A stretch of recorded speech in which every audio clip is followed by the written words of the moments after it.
What's up, everyone? My name's Kenna. I'm 20 years old, and I swap bodies with this stalker geek boy who used to follow me around campus. But the craziest thing about this insane story is how I fell in love with him. Before I swapped body with Chester, I didn't think we could have anything in common. He was just this geek in my history class. I made the mistake of asking him for notes one day, and he started following me around like a puppy. He would offer notes when I didn't need any, or try to talk to me.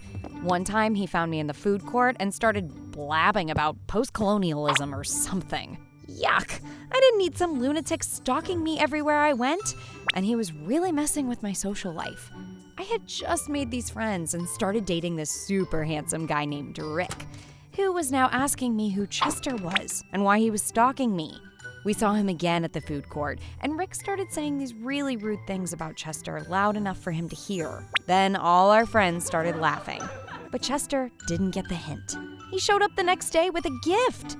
"What is this?" I asked after he set it down without saying a word. "Hi, you look beautiful," Chester finally said. And then Rick was in his face, telling him to back off his girl. He told Chester that I didn't want his gift, and then he looked at me and said, "Isn't that right, Kenna?" I was totally on the spot, and I just kind of mumbled a yes and said that's right. "Now watch her throw it away," he said. All my friends were laughing, and I just wanted to get out of there, so I threw it away and left. But after that, I felt bad, and I caught up with him to apologize. I couldn't quite get my words right. "Don't worry," Chester said. "I can take a hint." And then I could have sworn I heard his thoughts. It's a shame we couldn't really know each other. "What? What did you say?" But he just looked at me like I was crazy and walked off. When I was telling my friends about it, Rick started asking me a million questions about why I was talking to Chester. Then that night, I heard Chester's voice again in my head. He wasn't anywhere in sight, but I heard him say, "Who knows? Maybe we'll meet again, in another time, another place." I listened carefully, turning off radios and TVs. Then I got this strange feeling right before bedtime that made all the hairs on my arms stand up. But nothing could prepare me for what would happen next. Sometime in the middle of the night, we swapped bodies. When I woke, my vision was all blurry until I found a pair of glasses on his desk. Then I was staring at Chester's face in the mirror. How? What? I could barely think. Chester's place was a mess, and it creeped me out just being there. I had to drive his old station wagon to my place. There, I watched through my own window. I saw my body walking around. I could only guess it was Chester inside, and I knocked on the window. He was trying to get me to calm down, and he said he could explain everything. He had made a mistake, but he could undo it. "You did this?" I shouted.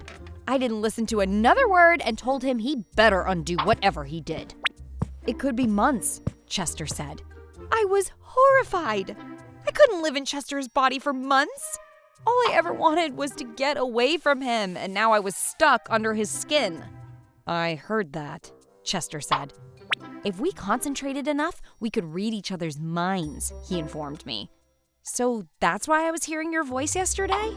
I had to find a way to speed things up, so I cooked up a sneaky scheme.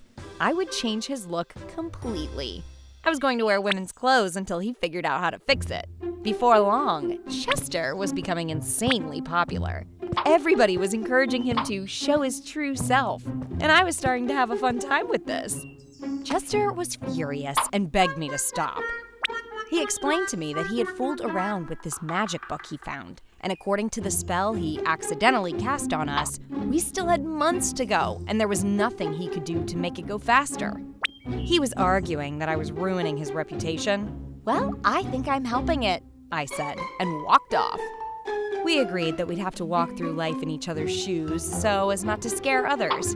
But we didn't say what kind of shoes they had to be, so I kept on wearing heels. Well, one morning, he texted me a video of my body working out. Then he sent me another picture of himself buying muscle growth food supplements. He said that he told Rick that I wanted to take a break, and now the little worm was completely messing with my love life. On top of that, I started to wonder what kind of spell he was trying to put on me. This meant war. I decided the better I knew my enemy, the better I'd be able to strike. So I started scouring through his diary, looking for some kind of skeletons in his closet. On the outside of the diary, he had all these crazy drawings of comic characters and nerdy stuff. But inside, his words were so sweet and thoughtful. He was really shy and didn't have any creepy thoughts like I originally imagined. He wrote that Rick was undeserving of my love and believed he was trying to control me. He felt I deserved much better. He was actually really sweet, and I was starting to think about him differently. I skimmed ahead to his most recent entries, and he wrote all about this spell he cast on me. In the diary entry, he explained that he would always love me, but he didn't want to be unhappy, so he was going to perform a spell on himself where he forgot about his love in order to move on. It was heartbreaking and romantic. I found love poems to me he never sent, and I even found a few pictures of me that apparently he drew from memory. And there, in his room, among all his things, I began to fall in love with him. But I couldn't get him to answer my calls. Maybe I took things too far. I stopped dressing up funny to get back at him, and I settled into things. Living as Chester, I realized that his struggles were the same as mine. Bananas have like 60% the same DNA as humans, so people have to have something in common with one another, right? Maybe the struggle for identity was something we all shared. One day, I found him at the food court. I saw my body, but I barely recognized myself. He had bulked up with so much muscle that I looked like one of those Mr. Olympia guys. I sat down across from him, and neither one of us said anything at first.